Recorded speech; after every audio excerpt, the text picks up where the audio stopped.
I welcome you all. This is second day of the ICF India Conclave and the prime time 8 p.m. India time, and we have a very interesting topic: coaching lessons from martial arts. Kabir Sanjay Bavikate, he's the speaker.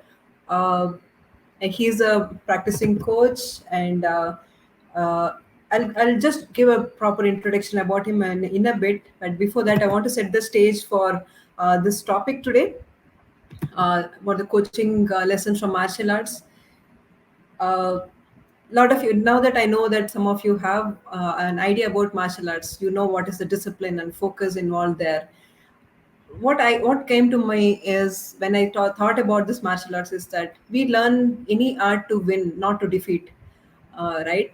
Uh, Even when someone performs any martial arts or even gets into any such kind of really performance, it's not to defeat somebody. You want to win over a situation or win over somebody, not defeat somebody. There is a subtle difference between that. What we enjoy at the end of the show is winning, right? Not someone's defeat. So that was something really that occurred to me when I was thinking how to start this session. So, and there is so much of similarity between coaching and martial arts. So towards the end of this session, either you take away uh, something about coaching or about martial arts, still it's an evolution for us. So that's how I see it. uh, just a bit about, before setting the stage, a bit about what martial arts is in some words for us. Is martial arts is more than a self-defense or a sport. It allows one's way of being in itself. Martial arts teaches us about human presence, patience, skill, focus on action, and grace. I love the grace part of martial arts. Any movie I watch, usually I've just watched movies, I've not got chance to watch live, but grace is something really catches our attention, and therefore it allows deep personal growth for its students. Today's experiential masterclass will highlight to coaches what lessons can be learned from martial arts and how those can be applied in the context of coaching. So even coaching is all about subtlety, presence, and all, right. So definitely we are going to touch that deep in this session today. And a few lines about our speaker today, Kabir. His full name is Sanjay Kabir Pavikati. He goes by Kabir. He's an international lawyer, and that really made me really think, oh, what is his versatility here? He's an international lawyer. He's a certified professional coactive coach with extensive experience coaching organizations and leaders around values alignment and strategic impact. Can you just imagine how he would be handling such conversations? The kind of person he is. He has 2 decades of leadership experience as a CEO, building, running, and transforming highly successful global organizations. Kabir has many years of experience practicing and teaching the internal and external dimensions of martial arts. He has trained and competed in karate and judo. Yeah. So here, I'm really looking forward to just absorb all that Kabir is going to share with us today. Uh, and just a few guidelines about this session. Kabir really prefers having to see the people he's talking to, but this is a online platform. We can only read what you've written. So it would be nice if you can ask your questions in the Q&A. Use the chat, make it as interactive as possible. But he's going to right now, and once I hand over, he's going to take um, probably a solid 15-20 minutes to go over what he wants to speak, and then open up for Q&A. So there's more of interaction is what his style is. So please be prepared with your questions, and you can post your questions as soon as he's done, so that way none of your questions are missed. Yeah, over to you, Kabir. Take us through this subtle journey. You're on mute. Yeah. All right. Yeah. Thank you so much, Shanti. And, good morning, good evening, wherever all of you are calling in from. So, I mean, a little about myself and my own martial arts journey. So I'm just going to take about 15 to 20 minutes to talk a little bit about what I've learned from martial arts as a coach, really, and how I bring it into my coaching techniques. So, as Shanti said, I trained as an attorney or as a lawyer, and so that's what I did for a couple of decades. But I also had a lot of experience in terms of building and running and scaling organizations. So it was a combination of law and primarily environmental law is what I did, and building and scaling organizations. And it's an interesting thing in terms of being a lawyer, where so much of the way the law is practiced is adversarial.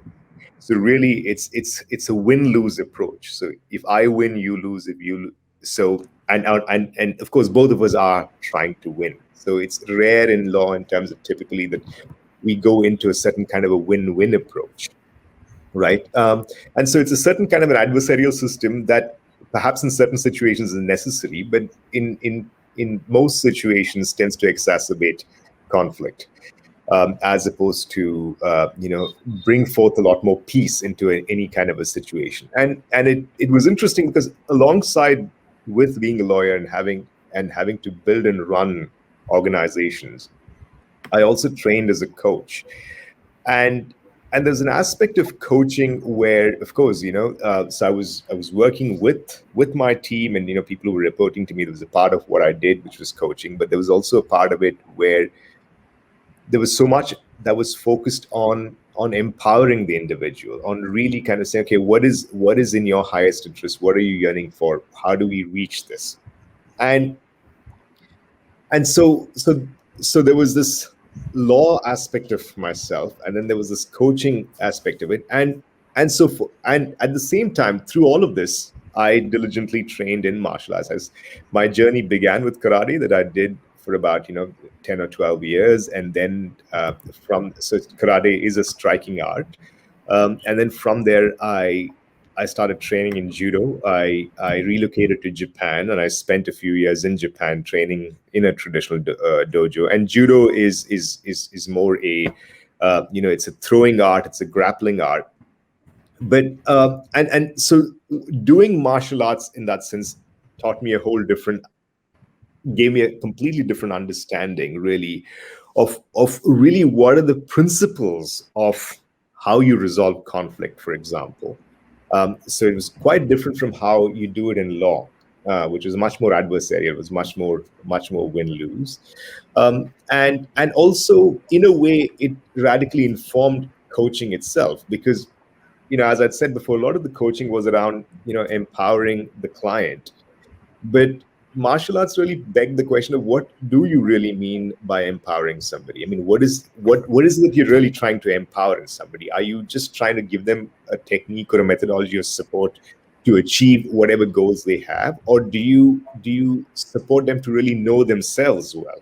And from that, a lot of what they would like to do flows naturally by itself. So these were the things that martial arts brought to it. But so this is just giving you a little bit of a context, but I'd like to kind of come back to some of the things that I've learned in martial arts, and rather than kind of, I've trained a few different martial arts, including boxing as well, but I'll stick to one, which is judo, which is something that I continue to practice, which is what I train in a very traditional way. So, I trained in a dojo that was about 150 years old, and trained for a few years. We trained even 3 or 4 hours a day, and it was about getting steeped in it and understanding it from inside out. So I'll share with you some of the things that I've learned as a judoka, or a practitioner of judo. So, and this, you'll see how it's relevant for coaching, right? So judo as an art is one of the more recent martial arts. So it was probably founded in about 1882 by Jigoro Kano, a Japanese educator. And Ju in Japanese, Ju specifically means gentle, and Do means way, right? So it is essentially known as the gentle way. And if any of you have really watched a judo session, or even watched it in the Olympics, so you go to a dojo and watch it, it doesn't appear gentle at all. It's very full on. So really, when you're watching two judokas, and they don't really say fight, when you watch them play judo, they go all in. So you are grappling and you are playing with all your heart. There's a certain kind of a fierce grace. There's no holding back on anything. But it is still known as the gentle way. And that becomes an interesting question of what exactly is gentle about what seemingly appears as extremely fierce, right? And it's an interesting thing because when Jigoro Kano, the founder of judo, when he developed the principle of judo, he was moving judo away from the traditional martial arts in Japan, the samurai martial arts, which was known as the bujutsus. So it was more kind of an art form, and this was much more an art form that was used in war. So it was essentially to kill and maim and fight. And he moved it from bujutsu, which is a martial art, to Budo, which is a martial way. And so for him, the way became important. So he took it from really the principles that were used in war to how does that transform your whole life? How do you bring that into a way in which it can be safely practiced? And it wasn't so much as to overpower an opponent, but rather to use certain techniques to learn as much about yourself and the other person and to transform your whole life. So the dojo in which I studied judo, the term that was constantly used there was called Shokunin. And Shokunin is a Japanese term for someone who's dedicated to a particular art form. And the art form could be anything. It could be art form from tea making to dance to even being a scientist. But the point was that you dedicate yourself to it. And the idea was that you never ever end up becoming perfect in it, but rather you constantly strive to do better in it. So you strive to become a better and a better artist. And the interesting thing is that at some point in time, you realize that the artist himself or herself has become a work of art. It's the art that has transformed the artist. It's not that the artist becomes a master of the art, but rather the artist is transformed through the practice of the art. And the work of art is the artist itself or himself or herself, and not so much the art. So, as some of these practitioners would say, I am an artist, my life is my work of art, as opposed to saying I am an artist and see how well I perform, but rather it has to transform your whole life. And so that was really the way or the martial way. And so it was meant less that you would be able to go out and kill and maim somebody, or even self-defense. Yes, self-defense is a part of it, and that is helpful. But really, it is about, does it transform your life? So when we get to judo, or the gentle way, it works on a couple of principles, right? The first principle is called Seiroku Zenyo. And Seiroku Zenyo means maximum efficiency, minimum effort, right?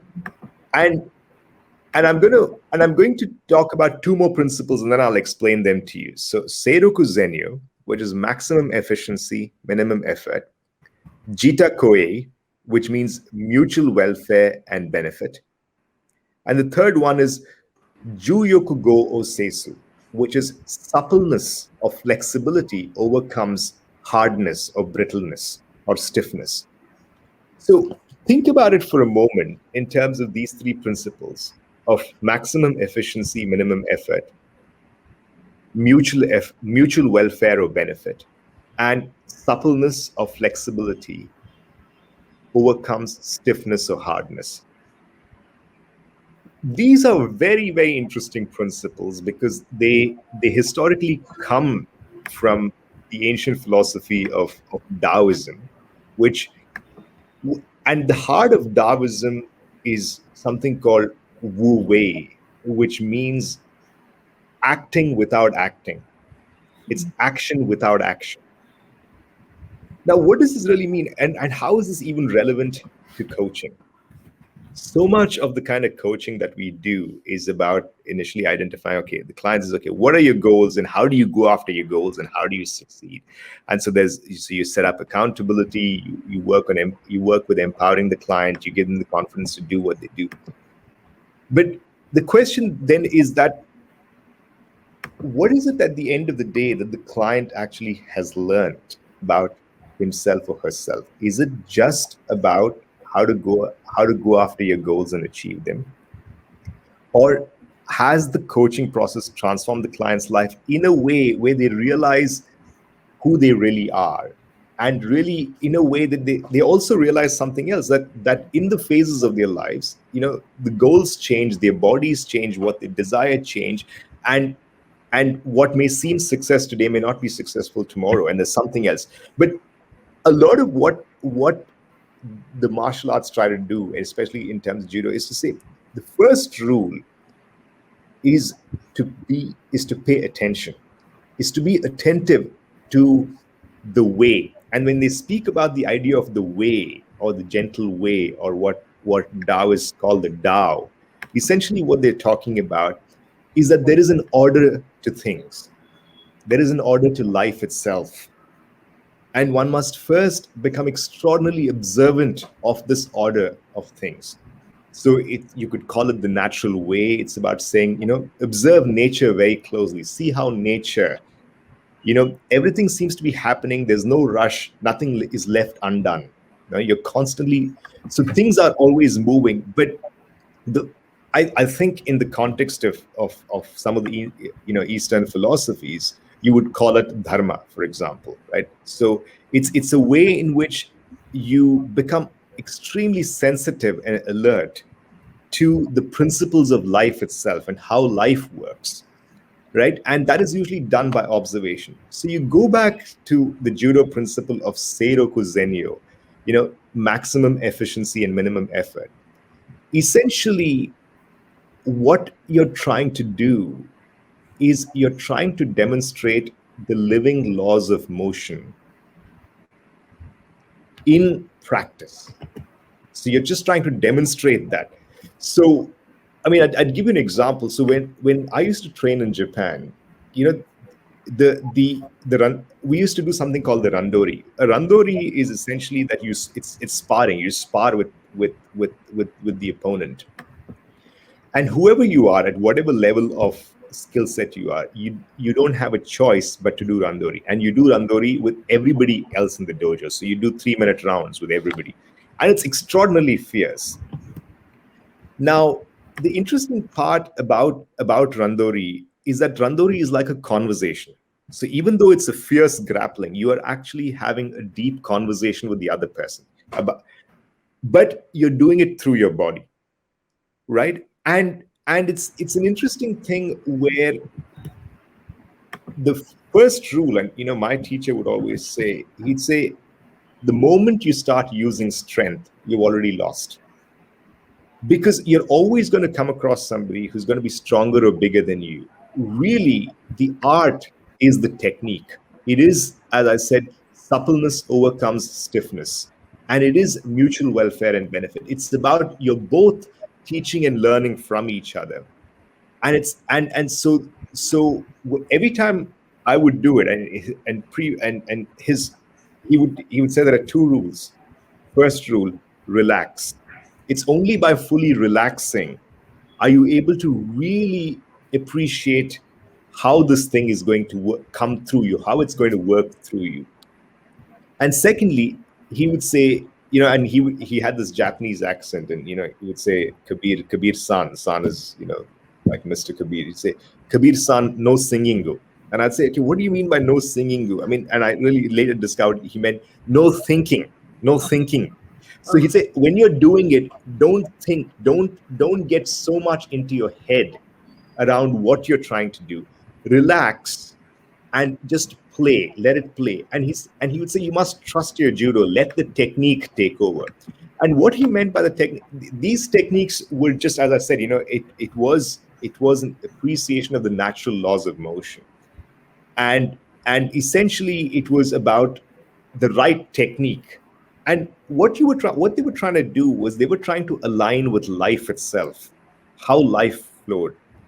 And Morihei Ueshiba, the founder of Aikido, another similar martial art, would say, he would say, how can you? So he was a man who was about 5'2" and really skinny, slender man. but he would always be able to throw, other opponents who were twice his size and much bigger. And they always wondered how was he able to do that? And he'd say it's simply because I've aligned with life itself, with the laws of life itself. I don't use strength. It's I align with the forces itself. So the way they would always do it is that they would direct energy. They would not meet strength with strength, but they would direct force. So I mean, I'll give you an example. There's a conversation with between the founder of judo, Jigaro Kano, and Morihei Ueshiba, the founder of Aikido, and they ask each other, tell us at the core of it, what is at the heart of your martial art? So Jigaro Kano would say, at the heart of judo is this: when pushed, pull; when pulled, push. Which is basically that when someone is using a force against you, when pushing you, don't push back, pull, direct the force in a particular direction that you want it to go into. And when someone's pulling you, don't pull back again. Don't get into a tug of war. When pulled, push, go in the direction, but direct the force. And Morihei Ueshiba responded saying, the principle of Aikido is this: when pushed, turn; when pulled, turn. So it's about, again, directing it in these great circles. But all of this was about trying to truly understand what the laws of motion really were. It wasn't so much about using your will or your doership in something, but is to recognize how the laws of motion or laws of life itself work, and beginning to align with it more and more, to become more and more subtle in how you responded to things. So this was the interesting part. And so in a sense, that was the maximum efficiency and minimum effort. And really the art form was not so much about how to become the strongest judoka, but how to be the most discerning and the most perceptive of judokas, that no matter how old you get, you're still able to do it simply because you are like a child in the arms of life itself. And the forces of life are so strong that you don't need to do that much as you become more and more attentive, and you become more and more discerning, and you align more and more with the flow of life itself and let it carry you. It's almost like once you are able to understand these laws of life, it's like you get on a train, and then you don't have to carry your luggage anymore. The train will take you where you need to take. So you're not kind of lifting and pulling and struggling and so on and so forth. But the way you do it, which is the mutual welfare and benefit, is that it has to come from a place of true compassion. That you have to see it all. You have to even see your opponent in some sense as an aspect of life itself. It's not something that you want to defeat and overpower, but in a way to be able to say, what is it that I can do that also helps this person? Because he or she too is an aspect of life itself. And then how do I stay flexible? Because if I have to act, there is no choice but to act. Even in judo, as I said in randori, you don't get to sit out. You have to act. In every situation, you have to act. So it's not some kind of a fatal resignation to say, I'm just going to sit back and let life do its thing. You have to go all in and you have to participate, but you participate with the kind of flexibility and adaptability, as opposed to a certain hardness of saying, I'm going to, it's a mind over matter thing. There is no mind over matter thing anymore. There's no will. There's only an ability to witness and discern what is needed in this particular moment and how do I respond best to it. So it's an interesting thing, and what was helpful with the martial arts, at least for me, was the fact that all of this, what I'm saying, can become very intellectual. You can continue to keep talking about it like it's a mind thing. But to know is not to understand. Sometimes you know things, but that doesn't mean you truly understand what it's about. It has to infuse and transform your life. That's when you truly understand something. And usually what happens in randori, in when you're grappling with somebody, is that when someone really grabs your collar on the dojo floor, you know that they're going to throw you, and they're going to throw you hard. So at just a bodily level, your reaction is fight, flight, or freeze. You do one of those three things and you get into your head. You're already thinking because there's the fear that comes up, you whatever, and suddenly you're already in your head. You're like, how do I stop this? How do I win? What do I do? And that's when the teacher would say, just relax, just relax. And it's the same thing even in the context of, workplaces. When confronted with a difficult situation, first do self-preservation, and then you're like, okay, fight, flight, freeze. But a lot of this, I mean, for those of us who are long-time meditators, you start kind of seeing that you first notice how it comes in the body, how you feel how it feels in the body, and automatically then you start seeing how your mind then starts getting into overdrive about how do you protect yourself, how do I go up, how do I get what I want out of this situation. But with the martial arts, you start getting very, very familiar with these feelings that come up in the body, and you don't judge them. You don't say they're good or bad, or why am I doing this, or why. You accept it as what it is. But then you are attentive, you view it with compassion. There's a way in which you experience it from the inside without labeling, and then you just continue to relax. And as you continue to relax, then there is an insight that comes in terms of, okay, so this is what needs to be done in this particular situation, and it's done without any kind of reactivity, right? So you experience the emotions, you acknowledge them, you even inquire into them, but you don't start owning them, saying this is me or mine, and therefore I must therefore go out and do this. So your notion of goals become very different. You're much more adaptable and responsive. You say, okay, this is what we need to do, but we will get there as long as I'm attentive to these laws of life itself, as long as I partner with life, as opposed to try to dominate or rule or control. And it's a very different experience. And there are a couple of other things I wanted to say, where a part of this, the first thing I learned for the first 6 months of learning judo, I just spent 6 months learning something called Ukemi. And Ukemi essentially is the art of falling. It's how to fall well without hurting yourself. So my teacher would always say, he'd say, listen, the reason why you're not able to do beautiful judo, and beautiful judo is like living life itself. You live life fully. You live life wholeheartedly. You don't hold anything back, right? But the reason you're not able to do beautiful judo, the reason when you are on the mat, even if you are throwing your opponent, what I can see in you is a desire to win. And the problem with the desire to win is that you sacrifice in that beauty and art, right? But your priority should be to do beautiful judo, not to win. And that's important. That's important because that's really when you're able to live wholeheartedly. Because if you're trying to win all the time, you're holding a lot back. And winning is not the point here is not to win. The point here is to live beautifully. Right. And living beautifully is the only win that you want at the end of the day. There is everything else is incidental. Everything else is just kind of goals that keep shifting. And he'd say, and the reason why you're not able to do beautiful judo is because you're afraid of being thrown. You're afraid of falling.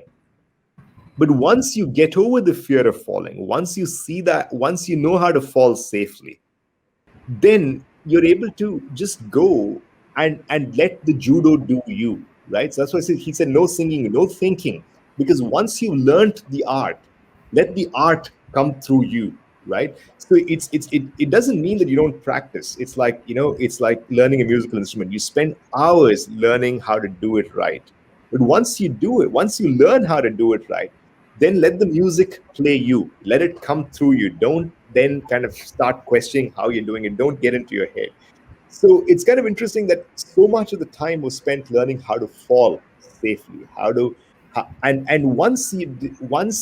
and that's why he always say, he said, how can you do beautiful judo if you don't risk falling, right? And remember, if you know how to fall well, then there's no problem. He'd say, the one who sleeps on the floor He's never afraid to fall off the bed. He does. There's no problem there. So if you can become like small like that, if you can almost kind of become like a child in the arms of life, if you know how to fall well, then you know how to live fully. Otherwise, you're always living defensively. And so this is not about defense. This is about embrace. It's about embracing life fully, and it's about living like that. And my teacher would also say, he'd say something else that was very interesting. He'd say the heart of the art form is no idea of death in facing death, and no idea of life in living life. Meaning that you flow with it. You learn how to flow with it. So as you can see, I keep coming back to this idea of what exactly are we trying to, what is the lesson here in coaching?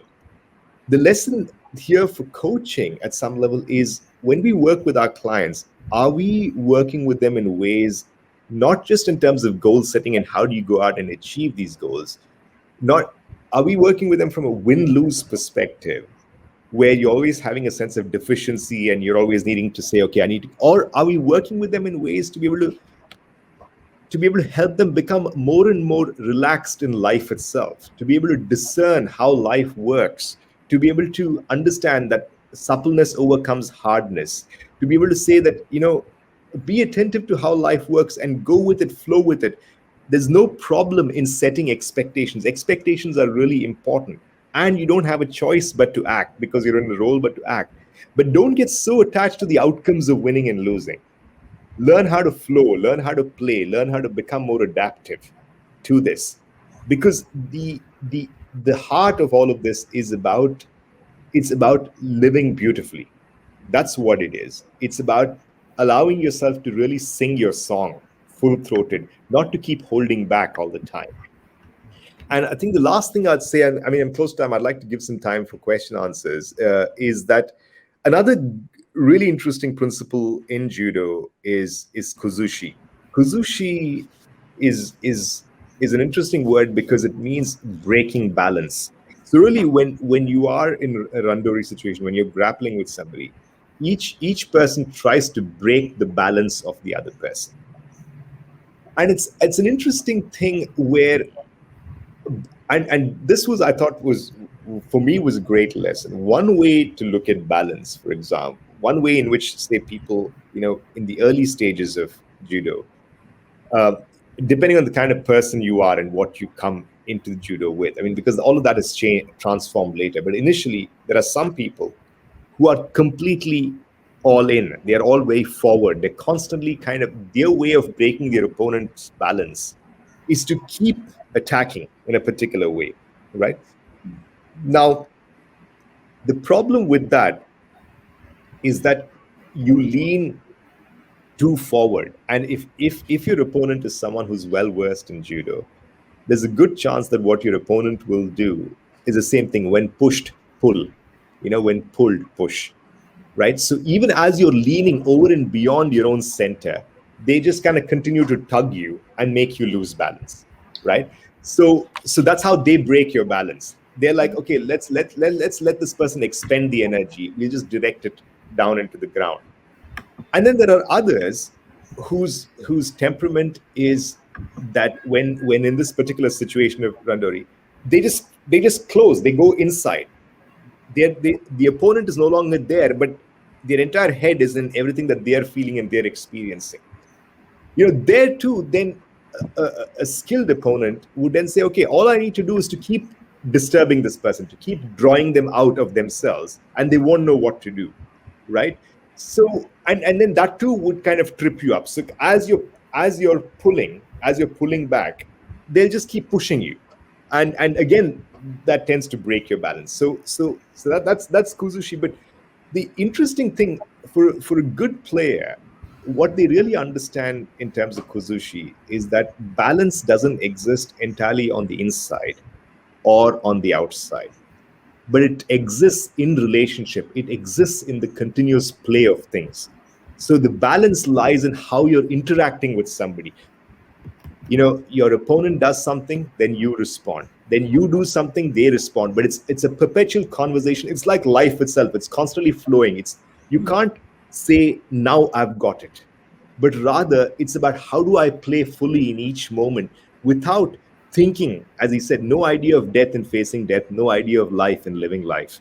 You just become a part of it. So again, this I so the most balanced players that I would meet are people who wouldn't retreat on the inside or who wouldn't go too forward, but they would appropriately respond to every situation the way it needed to be responded to, without thinking of winning or losing, but just based on the principles of life itself.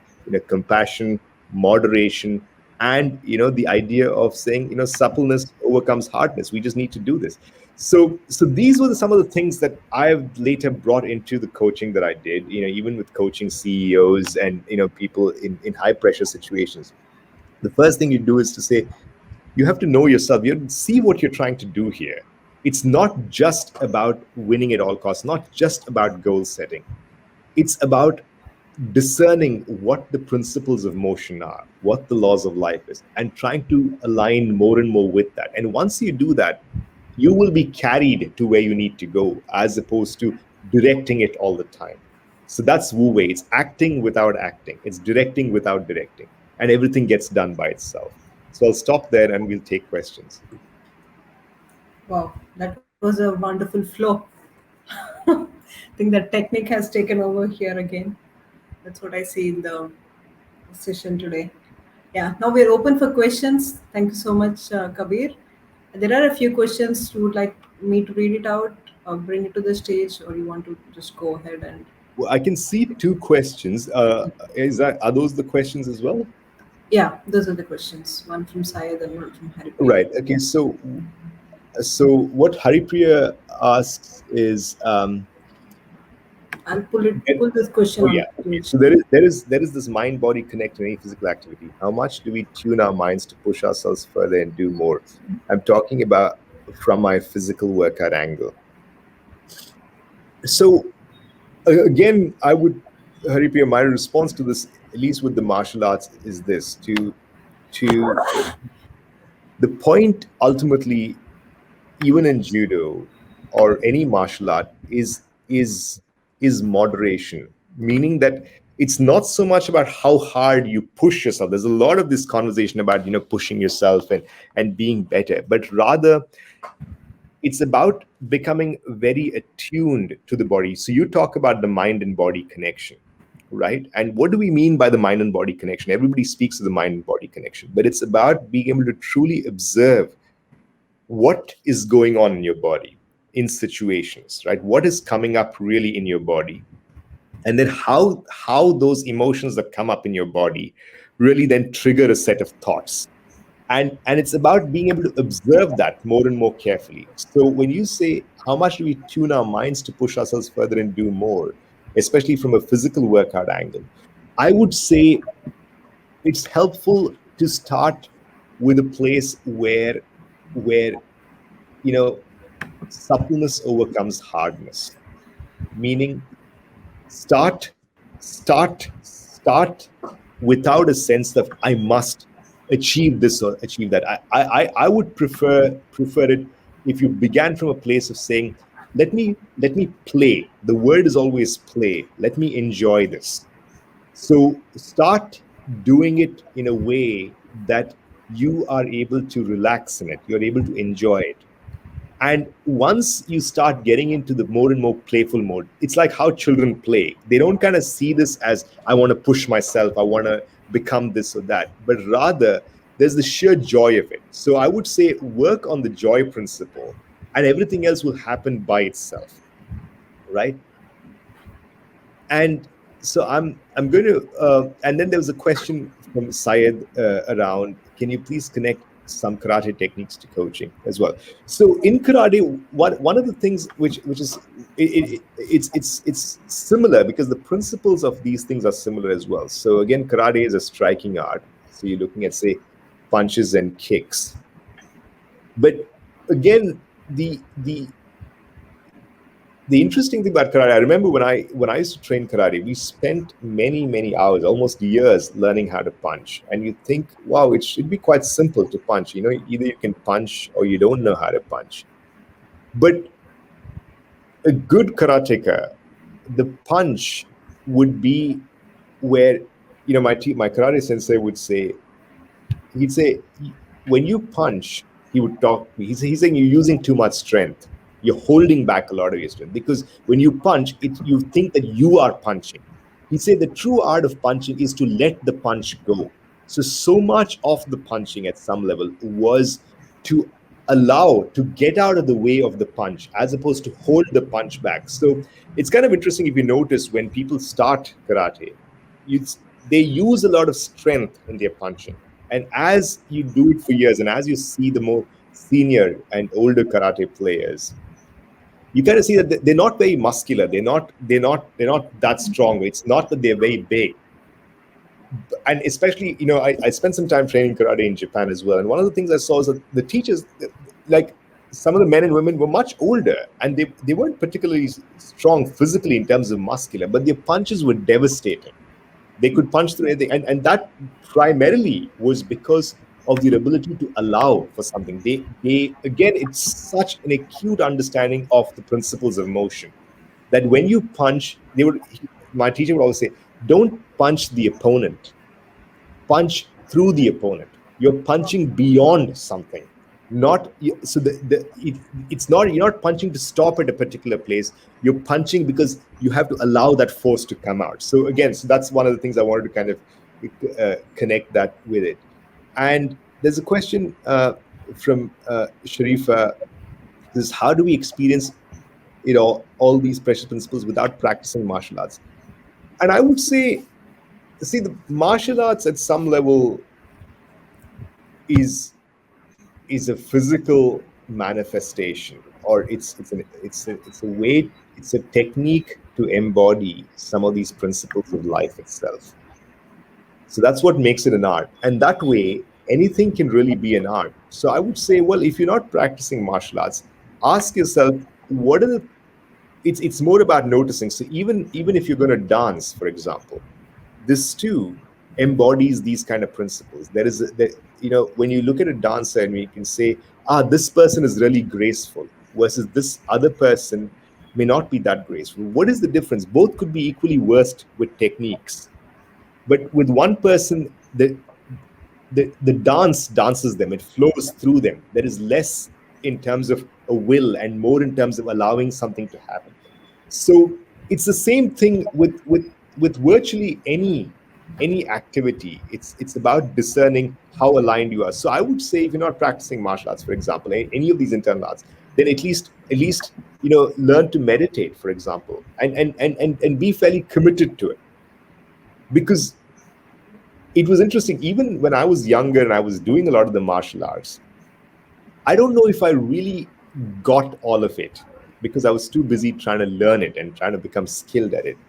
But it was only later, just the living of life, but constantly using life experiences and reflecting on it using martial arts experience, but also, you know, with a significant amount of sitting meditation practice, you start understanding these things. So I would say, well, you don't really need to do martial arts, but understand that the principles that you're trying to even discern, if you have a pretty strong meditation practice, is the same principles that they use in martial arts as well. It's about understanding what are the principles of life. You know, how do you get caught up in your mind? How do you get caught up in your emotions? What does it mean to acknowledge the flow of things? How do you then align with the flow of things? So I really, I mean, I feel that martial arts is helpful because it's a physical way of embodying it. But if you find something else that is able to give you the same insight, then by all means do that. There's another question by Murli saying, in the new normal where coaching could be given in a virtual form, could you give insights to sustain the martial arts? Of course. And so this is what I'm trying to do now. I do hope that as coaches, and even when you are, you know, coaching your clients at some level, yes, you will be coaching them virtually, but I would say it's really important not to completely ignore, you know, the soma or the somatic connection. So much of who we are, it is psychosomatic in that sense. So with your clients, I mean, even while the coaching could be virtual, I think it's really important for you to invite them to start engaging in certain kinds of practices that allow them to become really familiar with their bodies and how experiences come up in their bodies, how trauma is held in the body, how can they kind of then learn to relax in it, how can they become more observant to it, because so much of our lives is spent in reactivity and chasing goals that have been set by other people. And so half the time we don't even know ourselves and what is it that we really want. So you've got to be able to first start getting your clients to start doing things where they completely reconnect the head back to the body, rather than just living in their head to say, how do we now, achieve these goals that the company has set or whatever it is, but rather to say, that will all happen. But first, you've got to find ways in which you reconnect with the body. You start knowing yourself. So for that, start doing things, whether it's about meditation or martial arts, or whether it's about dance or music, anything that reconnects you, that gets you out of your head and back to experiencing the whole of it. Then there's a question that Gaurika asks, and says, how do I help my coaches find balance? How life should be fully enjoyed and lived? Coaches, yeah, I think the first to ask the question in terms of, you see, people usually come to balance because they're imbalanced, right? I mean, in a way, if you were balanced, you would just be living your life. You wouldn't need to come to a coach. But I think sometimes the reason you ask for help is because you notice the imbalance. And what is imbalance really? Imbalance is something where you're out of alignment with life itself. And how do you know what life is? Life is your body. You know, once you know your body well, you know when you're out of alignment with it, when and when you need to come back into alignment with it. So I would say, when you are working with your coachees, I would say to try as far as possible to get them to connect back to their body, to get them to relax into it. So much of the stress is held there, so much of it. So what does it mean? To offer them whatever they can do. You've got to start with what they can do. So if someone's living in a place where there's no way to train martial arts, for example, to say, okay, why don't you start training martial arts? It's not a helpful thing. But maybe there are parks close by. To say, spend some time in nature, spend some time in solitude by yourself. But the idea is to start relaxing in yourself. So I feel that all of these things ultimately, whether it's karate or judo or music or whatever, these are expressions of alignment with life when it's done well. So you just have to find ways in which your clients can reconnect with their body, because their body is life at some level. So at least they're not entirely always in their head and thoughts, but they're able to come back into the body. And from there, learn how to listen to it, learn how to align with it, because by aligning with your deepest impulses, in that sense, not just reacting to emotions, but at the highest level, you're aligning with life. And to do that, you've got to take yourself to spaces that allow you to relax. So whether it could be nature, it could be music, it could be just spending time meditating, but something that no longer distracts you, because for most part you're trying to get out of the body. And a lot of the martial arts is get back in, be observant, learn. And then read somewhere, Arpan said, read somewhere, Bodhidharma has practiced coaching. Sorry, yeah, go Okay, on. just a time check, 6 minutes. 6 minutes. Yeah. Okay, so I'm just going to pick a few questions. There's one by Merrill who says the capacity for falling seems to align with the capacity of resilience to failing. We have to help our clients cultivate. Yes. Okay. So what insights could you share with us about this parallel? Well, I mean, that's the idea. The capacity for falling seems to align with the capacity of resilience to failing. And so there's one thing in terms of where I am here in Silicon Valley. I mean, there's a whole thing in terms of the tech sector. It's about, failing fast, and, you've got to kind of continue to fail. So I agree with all of that. But I would even say, in terms of the capacity for falling and failing, is not so that you can ultimately win. Because that is a bit disingenuous. But really, at the heart of it, in terms of the capacity for falling, really is once you learn how to fall, the converse of it is not that therefore you no longer fall, but rather the converse of that is that therefore you can live wholeheartedly. You can live without thinking anymore of winning or losing, but your actions are impeccable. Your actions flow like the karate punch. There's no holding back of the punch. It just flows. So I think what we're talking about in terms of resilience with your clients is not to hang on in quiet desperation, or not to say, okay, how do I just take the hits of life and I'm still there? It's that it's almost like, as Bruce Lee would say, you become like water. Things come, they flow through you, and you're responding. There's a certain relaxation that it's like the way a child is relaxed. So that's really what you're teaching them play. You're teaching them fun. You're teaching them a way to rest in the arms of life, to go with what happens, as opposed to saying, I'm going to learn how to fall because life's going to knock me down a few times and I need to become resilient. I'm less kind of convinced of the word resilient, and I would more use the word aligned. I would more use the word flow as opposed to resilient. You need to be resilient only if you think that you are in the driver's seat. But if at some level you allow life to take forth and you just do what you need to do and respond, then you play. Then you're a child of life. So that's really what the martial arts are trying to teach. So I think maybe we're close to time, right, Shanti? We have 4 more minutes. You probably can Um, take two more right. questions. So um, there was a question that Nitul asked. Your insights have come after years of immersing yourself in martial art. How do you get your clients to reach these insights? What practices do you get them to engage with?